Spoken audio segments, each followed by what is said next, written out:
Hello and welcome to Required Reading, the podcast that revisits the most impactful books from our childhood. I'm your host, Erin Bowles. I am a writer, actor, and comedian. If you'd like to support the podcast, please go to buymeacoffee.com/required reading. Our guest today for this special mini episode is Jess Woodworth, who did our Tale of Despereaux episode. She is a author and designer we met on Welcome to Flatch. And today we're doing a movie because I'm about to do a lot of traveling. And it's The Nightmare Before Christmas from 1993, directed by Henry Selick. And I had never seen this movie. What's your story with this movie? Oh my gosh. So I was just talking about this movie the other day with my partners, and I think I've been watching it since I was so little. I had to have been like 6 or 7 the first time I saw it, and it became an immediate staple every Christmas, every Halloween, every year. And it became so like ritualistic. Like I know a lot of people like Harry Potter as their Christmas movie or like Hocus Pocus as their Halloween movie, and like totally get it.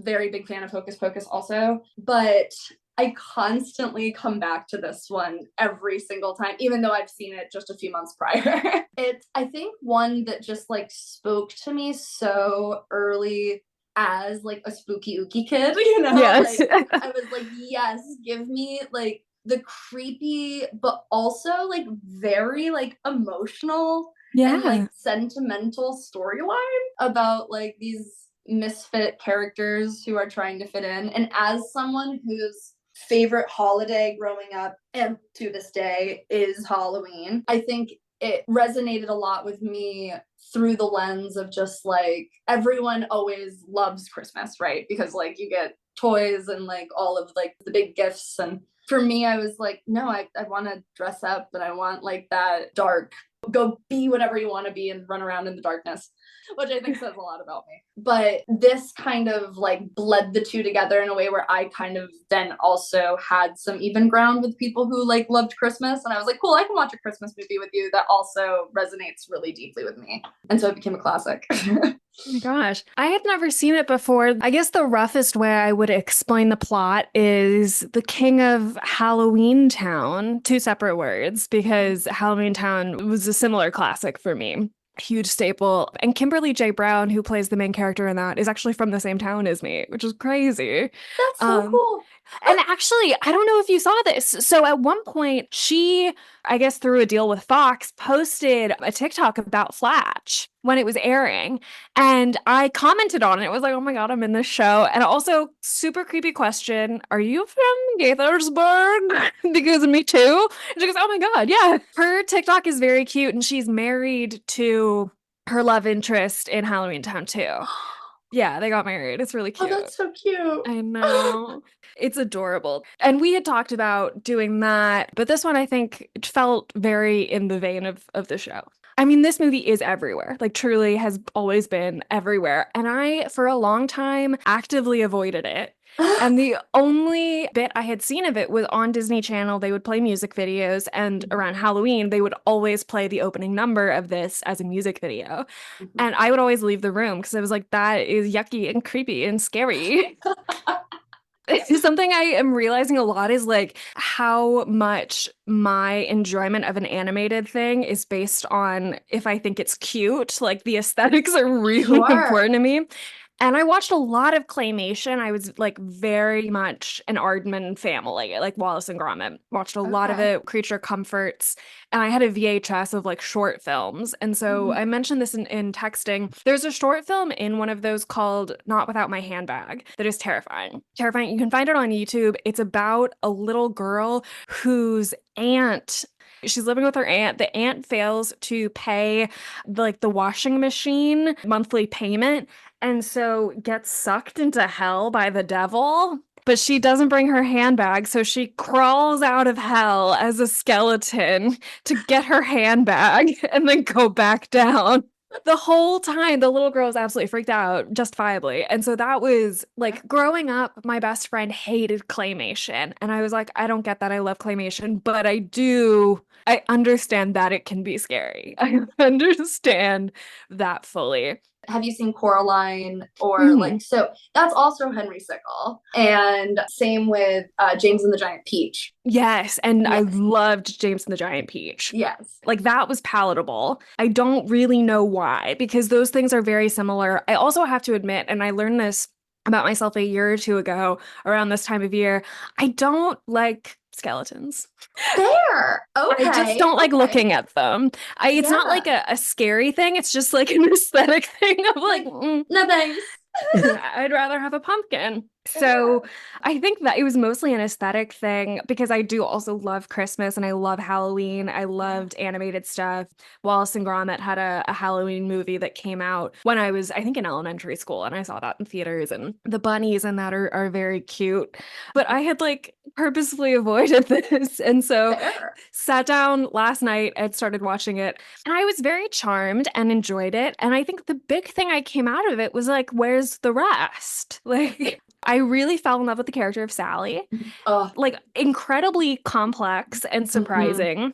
I was so surprised that Catherine O'Hara did the voice of that. Yeah. And I just like, I want a TV show about Sally. Like, her character is the most fascinating thing to me. So fascinating. I also grew up, I don't know how to describe it, but if it's 2010 and you're in Hot Topic, everything is this movie. Hmm. It is an identity. Hmm. And so I think from that I was like, I expected Sally to be a much bigger character than she actually Sure. is. Yeah. I think that to the point that you just said, right? Like it's her complexity that I think fans have always been very in love with, which Mhm. is where her explosion came from. Right. Obviously, coupled with the fact that Nightmare just became a phenomena. Yeah. And then she is just naturally Jack's love interest. So hand in hand, if you're going to put out Mhm. Jack Skellington things, you're going to put out Sally things. Right. But I do think that one of the things that I love most about this movie is that the more you watch it, the more complex all of the things kind of start to become. Like the fact that, like, for Jack, he gets like this dopamine hit and he experiences like childlike wonder and he's like, I need it. I need to have it. I need to have all of it. And it's like this obsession to like then be able to like recreate the spark, Yeah. even though he doesn't have to. Like like you said, he is the pumpkin king of Halloween Town and he lives up on the hill and he overlooks everything. And like even the mayor of Halloween Town constantly is like looking to him for advice, and when they can't find him he's like distressed. Yes, the whole town comes to a halt. They cannot Falls find into a him. disarray. Yes. But it's fascinating that like he is not content with that, and we see that, like, you know, we see his like identity crisis over something that he is like very good at and that everyone around him knows he's very good at and tells him he's very good at, but he wants something else, you know. Yeah. And in doing that, which, you know, as like we're taught as kids, like that's not a bad thing, but the way that Jack goes about it is a very bad thing. Yeah. And I think that that's like such an interesting twist on this lesson, is like you can want like more and you can learn from things that you like enjoy and you can still be good at this other thing that you do, but maybe you don't steal and maybe Yeah. you don't like, Kidnap, but yes. yeah. And accidentally almost get someone killed. Mhm. Yeah. Two different mascots get kidnapped in this movie. Yeah. The Easter Bunny and then Santa Claus. Or Sandy Claus. Sandy Claus, which is very cute. Not mispronunciation, but that is what they think his name is. And Yeah. it is like everyone has very good intentions. Mm-hmm. Everyone, there's just a lot of miscommunication. And I love that you brought up the mayor. The mayor might be my favorite character. Fascinating. I think he's so funny. I think it starts with the musical number, which is still like something is unnerving here. It's about the animation style. They're very spindly. And the whole time I was thinking, like, I like Corpse Bride, which is extremely similar. Always liked that. But I was taking notes when I was reading it, and the first thing I wrote is respectfully ugly. Wait, meaning like that's the purpose. Like they did that Yes. on purpose. Yes. And there's something like the claymation feels a bit rough. Like all of the characters are kind of worn down, and that's on purpose. But like that's something I always love about Aardman stuff is you can see the fingerprints on the clay. Yeah. And in this, it made it bad. It made it creepy, you know? It was like, Right. Something unnerving about it. yeah, I think that was something also once that opening number is finished. And also, what a great finish that like Jack comes in with a pumpkin on his head and is lit on fire, like very Wicker Man, and then dives in the water and comes out without the pumpkin and with his skull on. And what was fascinating and like frightening is his mouth, it has this scar on his skull, which is like, I think a thing as a kid you don't notice, but I'm like, what did that like carving into bone? This is bad. Right. There's backstory there. But I think what you were saying is like to me, the big problem, capital P, for this character is like boredom, Yeah. is wanting new. I just finished listening to the fourth Dune audiobook. And that series is crazy. And so the fourth book is about from the perspective of God who lives in a worm body. And his big thing is like, I am bored. I've lived for 1,000 years. And like, I like this person because they're different. They're exciting. I'm surprised. And so, very like Jack Skellington, Sally has it also. Sally is this sort of like Frankenstein patchwork doll. The doctor, is his name just Dr. Frankenstein? Something like that. Yeah, he's terrifying. He is He the is. scariest part. There's also a lot of humor, and I think like Sally also has that restlessness. She's like just trying to get out of the house. She's playful. Like I think that was so surprising to me is once that opening sequence, which has always been scary to me, ends. It is, November 1st, and everything is so chill and like so fun. Like Sally is locked up and trying to poison this doctor, and they're both, Sally and the doctor are like, "You silly goose, come on." And the mayor is also like, "Do do do, here we go." Tuesday. Exactly. Everyone is so chipper. There's a great line from the mayor where he's like, "I'm just an elected official. I can't make decisions on my own." But I think boredom is such a staple of childhood in a way that is very interesting now being on the other side of it. I think especially like the summer definitely coming to an end. I was also looking a little bit at the Wikipedia page for this, and we can talk about sort of the genesis of this. You definitely know a lot more than me. But Tim Burton had a quote about really liking the holidays of both Halloween and Christmas because it gives like a texture to this time. Time suddenly like has a definition. It has something to be building to. And I've always really felt that. I feel like September 1st, we're putting up pumpkins because it gives some momentum and some celebration and something special about the time. For sure. Yeah. I think interestingly, what you just said too is if we're looking at it through that context of holiday, it also makes a lot of sense that something like Halloween would be jealous of something like Christmas. Yeah. And less so of something like Easter, like, which does make an appearance. The Easter Bunny, yes. Does make an appearance. And we even do get a glimpse of some other holidays on the trees. But I think that this idea of just like both of these time periods having very distinct feelings, sensations, texture is a great word. Yeah. But just like there is catharsis around that ending of fall that is like really truly like centered around that Halloween spirit and that like true winter holiday like wonderland that everybody wants, not everyone experiences, but everybody wants for that like Christmas morning. We even see Jack's wonder about snow in the movie and like how magnificent, like What's This is such a fun number because we really get to experience why, like the why for all of his reasoning for why he does all of the quite terrible things that he moves forward to do.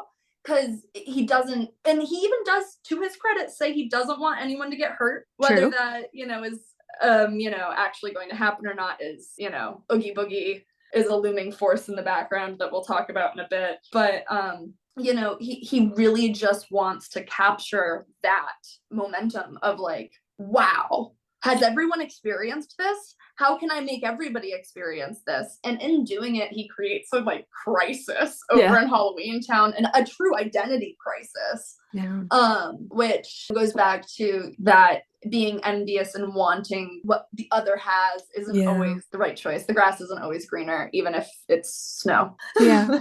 Yeah.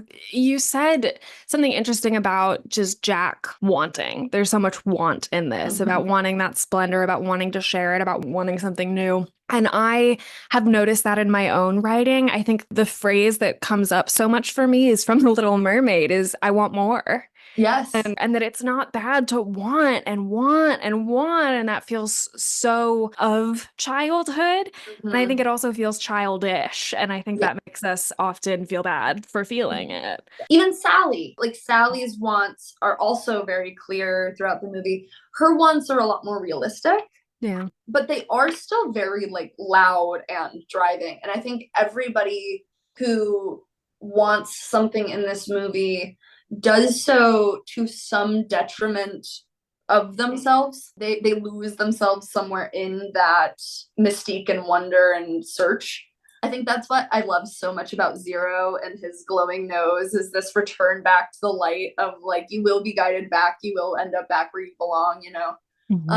There is something loyal, you know, to lead you back.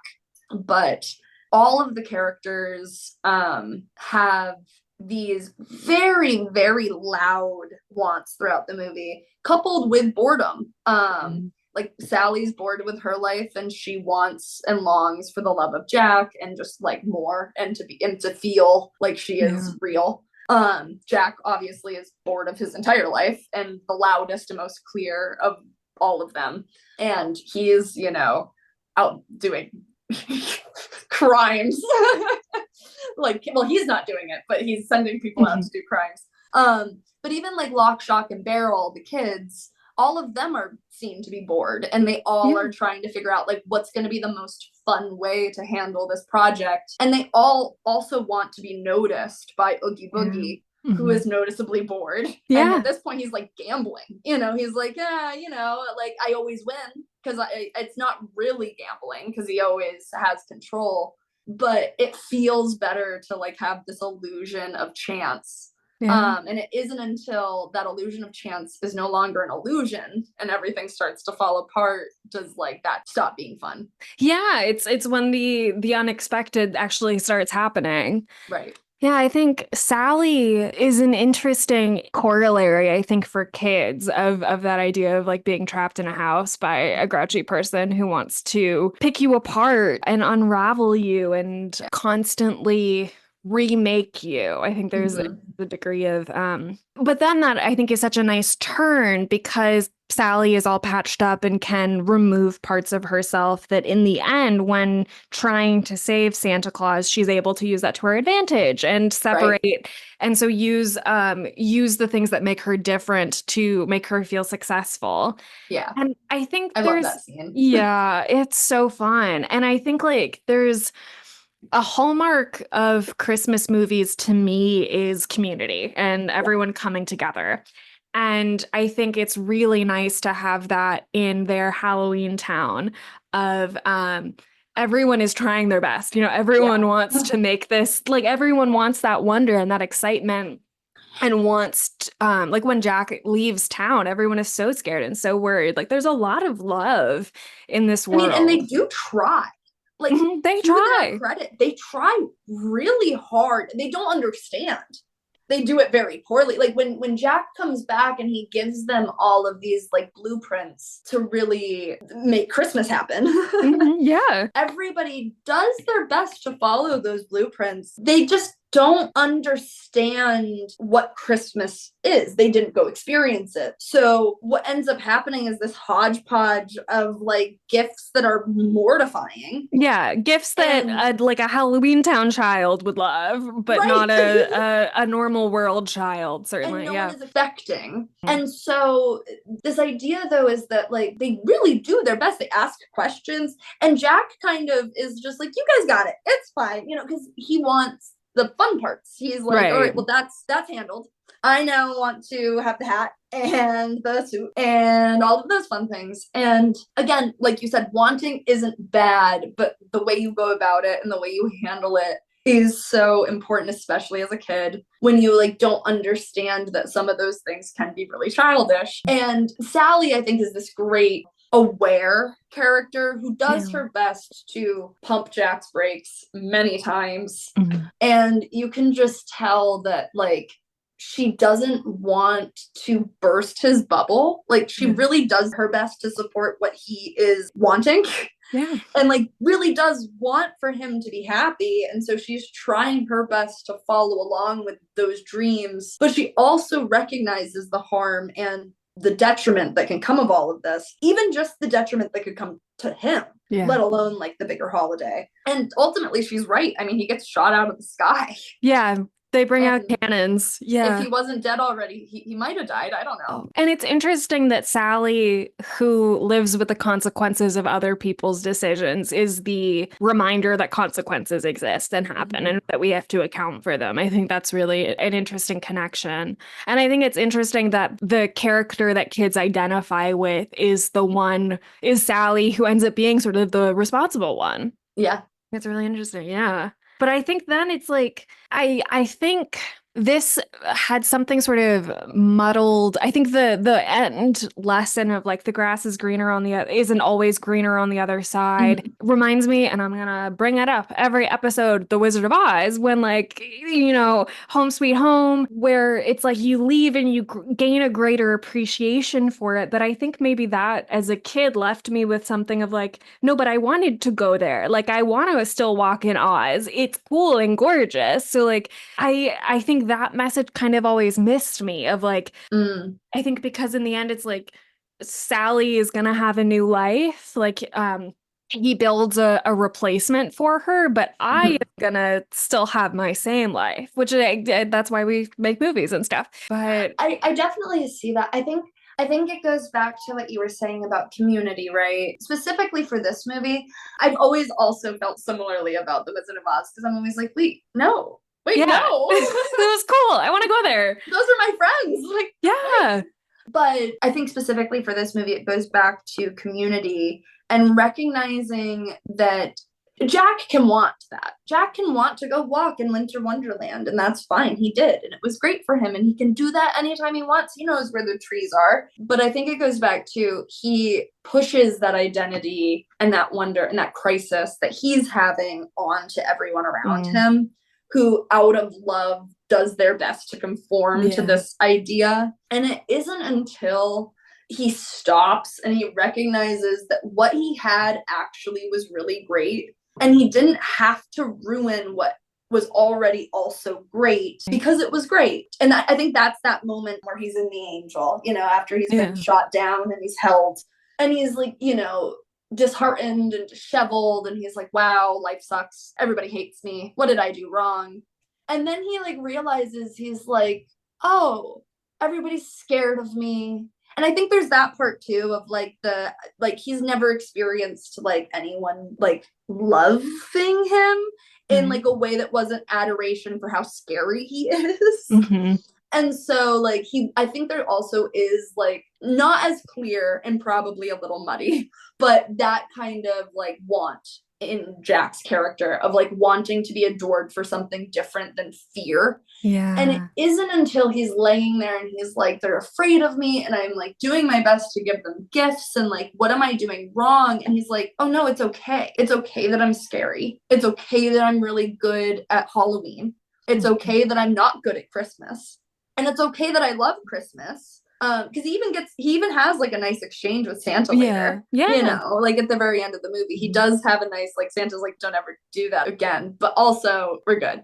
There is, I think, this realization of like, oh, I kind of changed everything I am and everything that everyone around me is for something very fleeting that like doesn't have to be my whole identity and doesn't have to take away from the person I am. And I think that I maybe felt that less because I was like, no, yeah, take me back to Halloween Town. Why are you guys making it not Halloween Town? Now there's two Christmas places. Where's Halloween?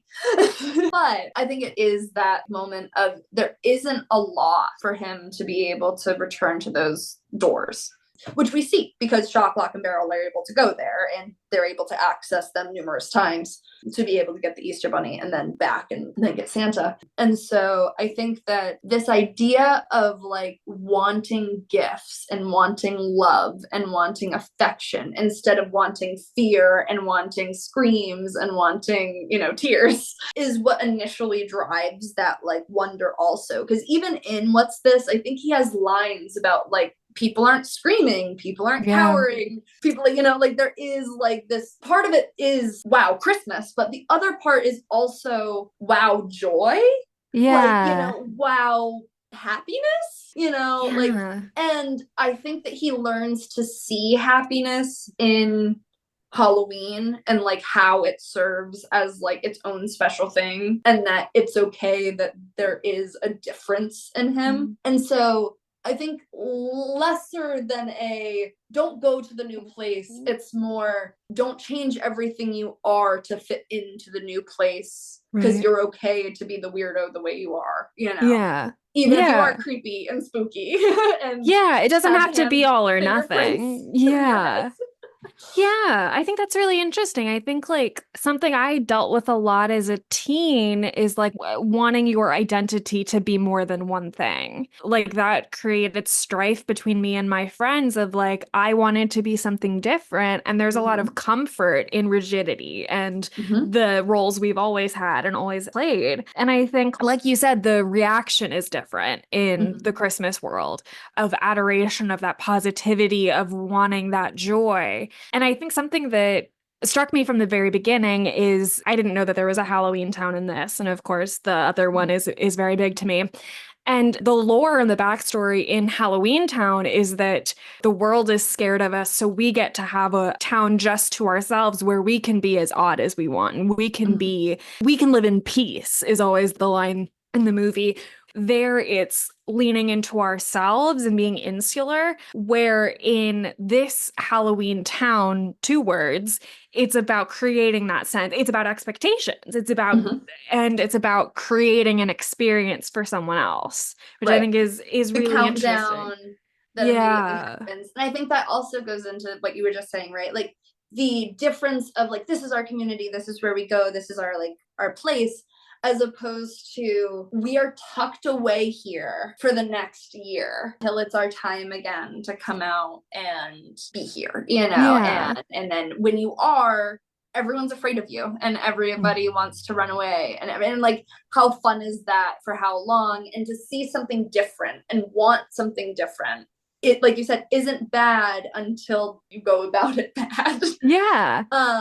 I mean, again, he's welcome back to that winter wonderland because that's how this world is divided, right? Is that all of these mascots, we'll call them, of the various holidays all rule these holiday realms. And he's welcome to go to the holiday realm. He's not welcome to ruin the real world Christmas. Right. And I think like that's the lesson learned, right? Is like it's okay that someone else is better at it than you. It's okay that what you're good at isn't necessarily the conventional thing. And again, it is okay to want, it's just not okay to do it in this way. And I think we also learn that through Oogie Boogie, right? In being that like Oogie Boogie is so gluttonous and literally made of bugs, right? He is like made up of like writhing terrible insects. And so I think that like this like gluttonous, which I think is also mirrored by the gambling, like that kind of like, especially back in the the early 90s, they're like, gambling, gluttony, hand in hand. But I think that like he is in theory what Jack could become, right? Because Jack is a low-key anti-hero. I mean, and that's being generous. He does very bad things in this movie. And so, like, when you look at Boogie, like, he really is just what Jack is able to turn into if he continues down this path of, like, just wanting so much that you will consume everything. because Boogie has no respect for Jack. He's the one character in Halloween Town that we see have zero respect for this Pumpkin King, and is like, yeah, I'll kill you too. Who cares? I'll kill Santa. I'll kill Sally. I don't care. Yeah, this is a bit of a stretch, but I think it's almost like Jack going to the Christmas realm is sort of could be read as an exploration of like cultural appropriation versus appreciation. Yeah. Sort of like, you know, if you go to someone else's house and they ask you to take your shoes off, take your shoes off. Like you know, it's a core of respect. It's when you're going to someone else's place, like take care for the things that are established, be respectful and be kind and be mindful, and it's also okay to be amazed and to celebrate. And I think it's about like temperament. It's about finding the importance and the joy in everything, and about appreciation. I think the difference between this and Wizard of Oz is that when Dorothy goes back to Kansas, it is still sepia toned. It is still black and white. Yes. And when Jack goes back to Halloween Town, it's still full of color. It is still full of life. We see it in a different way. You know, they're like gift giving. Like they do learn something from it in their own pocket of life, right? Yeah. They learned how to do it their own way, in a way, and like they find a use for all of the things that they like made. Like they all do it, like you said, they all do appreciate because they made them for each other, which is really cute. They did make gifts for the people they thought would like them. You know, they don't understand children. They understand scaring human children, and that's it. Yeah. But like they also like did make gifts that everyone around them in Halloween Town actually would ultimately appreciate. And they also all are very clearly relieved to go back to waiting for Halloween and being the Halloween people. And so I think that like there's a lot of beauty in like just being like, it's okay to take these pieces and like learn and to appreciate and to love it and to not suffocate it. It's a really interesting one because of the fact that I do think that the resolve is arguably abrupt. But I also understand it being abrupt, especially through that lens of like, it is a holiday, right? You have a night. And so it has to be a relatively quick resolve. Oh, yeah. I mean, the movie's like, maybe 70 minutes total. It's a short movie, yeah. And so you know that it's coming. You know, it's like, okay, it has to wrap up soon because like, Christmas obviously isn't going to be ruined, right? Like Santa has to somehow save it. But Santa right now is tied up down there with Oogie Boogie. So it's really interesting to like see this growth of just like, okay, I made an error and now I'm recognizing it's okay to be me, but I also messed up.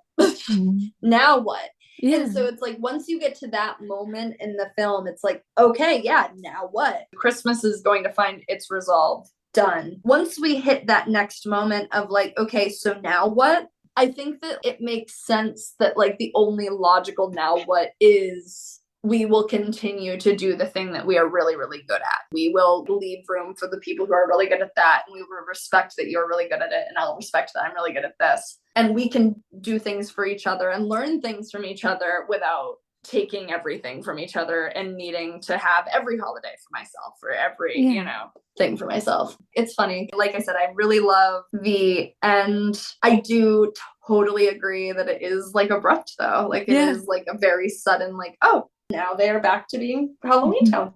I think one of the most universal things people can say about Tim Burton is the world building. And so I think it's a real testament that in, 70 minutes, you can create a character that I'm like, I want more. I want to understand this better. I want to be more in it. And I think there's also something so wonderful in this idea that Jack goes and makes mistakes and comes back to his community and like, it's safe to make mistakes. It's this community loves you and like we will work together to fix it. I think that's perfect. I think that's also exactly where he realizes he is loved. It's that moment where I think he's like, oh shit, I actually didn't need to go search anywhere, which I think is why we find the resolve back in Halloween Town as Halloween Town, is because he realizes that what he went searching for and what he wanted he actually already had. It wasn't a need at all. He just wasn't seeing it that way because he was viewing all of it as transactional. Like, oh yeah, we work together, we're coworkers, but everyone else was like, no, we really do love you and we think you're great and we want to help you and we want to make your dreams come true. And it's once he like takes a step back and he's like, oh my gosh, they all like care about me and they all did that for me.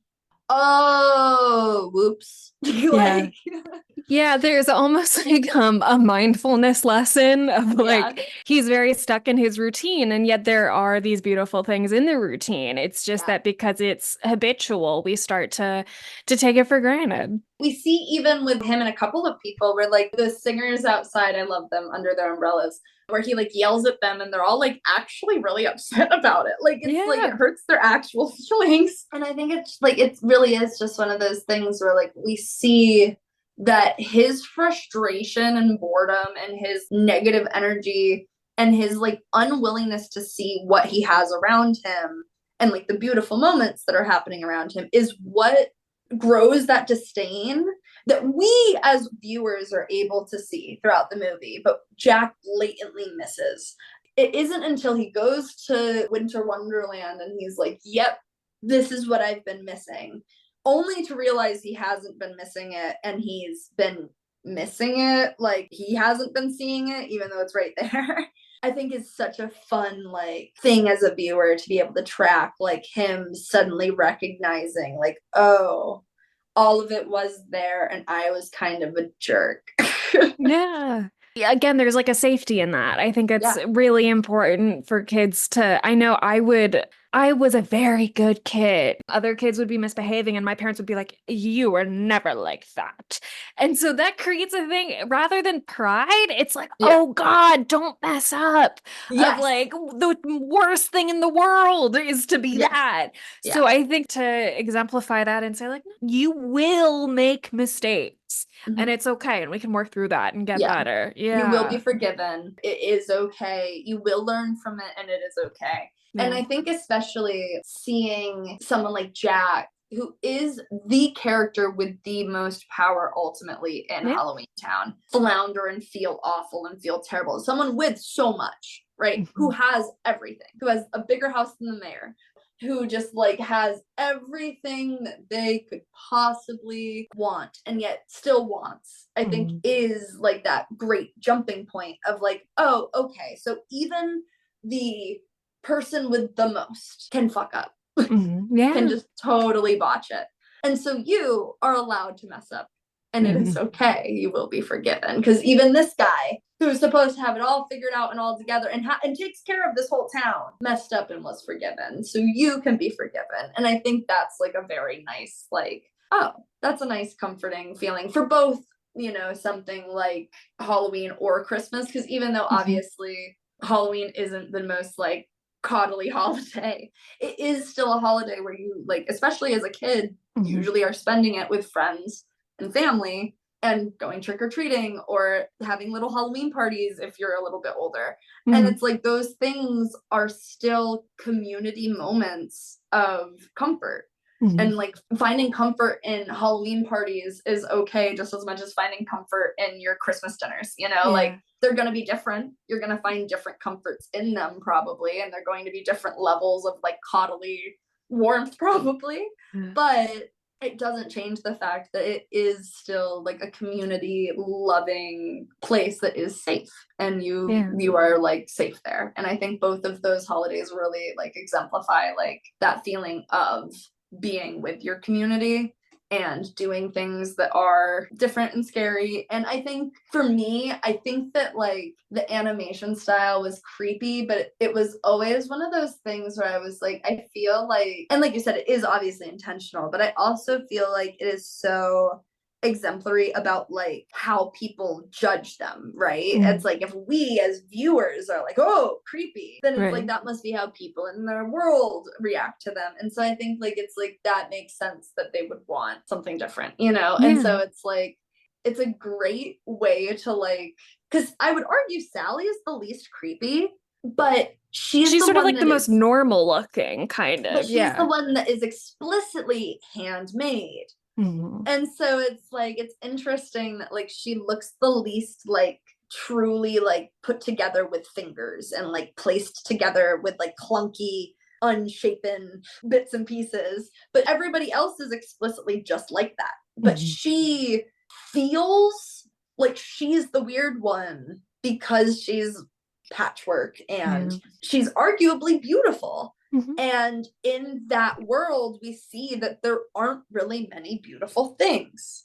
But we do see that Jack can appreciate beautiful things. And I think like that's also really cool that like she is arguably like ugly, quote unquote, by the standards of Halloween Town because she's conventionally pretty. Yeah. So her worth is lesser because she's not scary. Because she is less scary than these other things around her, she is like instead like pushed off to be like, oh well, you'll like make potions in the back with Mr. Frankenstein, thank you so much, goodbye. Mm-hmm. Like go be unseen. And then she like will sing really beautiful songs to you, you know. And then she becomes like the seamstress when it becomes Christmas in Halloween Town, but all throughout she's just not really respected until the end when Jack's like, oh my gosh, you were right and you've been here all along. And I think you're perfect the way you are. I don't think you have to be scary, any scarier than you are. And I don't think you have to be anything that you aren't. I think you're perfect. And like, I think that that's what we like come back around to in such like a nice, pretty way. And I think why Sally is so beloved is because we see her go through that like struggle of being like, I don't feel like I fit in. I feel like nobody's hearing me. Like you said, feeling oppressed by this older force that just does not understand you, sneaking out, being like a bad kid, but doing good things, you know, like really like trying your best to do the right thing, even though everybody's like, no, you're wrong and you're being silly and you're doing all of this. And I think that when we see that validation at the end, when she's like, yeah, I was right, but I also saved the day because I was thinking about all of these things, and it's okay that I'm different because I was able to see all of these other things because I'm different. And like there's just so much beauty in all of these. Like it's okay to be different because those different things will teach. They will be the things that are there to make you able to do something someone else wasn't. Yeah. I think it sort of reminds us of like why we have holidays is to make the boring exciting. I think that's something that I love about humanity is the propensity to create holidays all about light in the darkest times. And so I think the undergirding message for all of this is I think to find those things, to make those times happy. Yeah. And I think that's wonderful. Yeah. Would you consider it, I guess, required viewing? I do think that it is required viewing. Yeah. I was sort of wavering on it and then thinking about the things that are Halloween staples for me. Yeah. I think Halloween Town, I get a lot out of. Like, I think 100%. I get a lot out of that. I think there's some really beautiful messages about family. I think there's some really beautiful, there's such a gorgeous moment that I always come back to at the end where the little brother gets included and finds magic in himself. And the biggest thing for Halloween Town for me always is the line where Debbie Reynolds says, magic is really very simple. All you have to do is want something and let yourself have it. Mm-hmm. So I think that absolutely. And then I was thinking like what's something else that's really big for me is like Charlie Brown, which I can't say there's really a good like moral or lesson there. I Such love a it. good feel-good movie. It's great, but like I really have not yet decoded what you're trying to say there with the Great Pumpkin and with Linus, but then he's like, but his friends come and sit with him, I don't, there's something there. But I think all of that aside, yeah, I'm gonna say required viewing, and I'm gonna say at the bare minimum a cinematic achievement to create a film that works for two holidays. Yes, I think it definitely exemplifies otherness and like the way to navigate otherness. And that's something that we get from a lot of films, but not necessarily a lot of holiday films. Yeah. So yeah, I know a lot of people have viewed it, but if they haven't in 2024, like you haven't or hadn't, then I hope that they do. Oh, I'm so glad we did this. This was very fun. Is there anything you'd like to plug as we round out? I do not think so. Watch whatever Erin tells you to watch in the next handful of episodes. And I'm going to just replug, obviously, if you're already listening, then I hope you continue listening to Required Reading. Oh, thank you so much, sweetheart. Of Thank course, you. babes. Thank you so much to Jess. Happy early Halloween. It's very early, I know. So, you're welcome. Next week, Bailey Benningfield joins me to discuss Ella Enchanted. I'm sitting next to an open window in Maryland. Can you hear all of the orchestra of the night? Amazing. If you want to support the podcast, please go to buymeacoffee.com/requiredreading. I'm feeling proud of us. You should too. You can find me everywhere at Erin R. Bowles. The R stands for revenge. Ooh.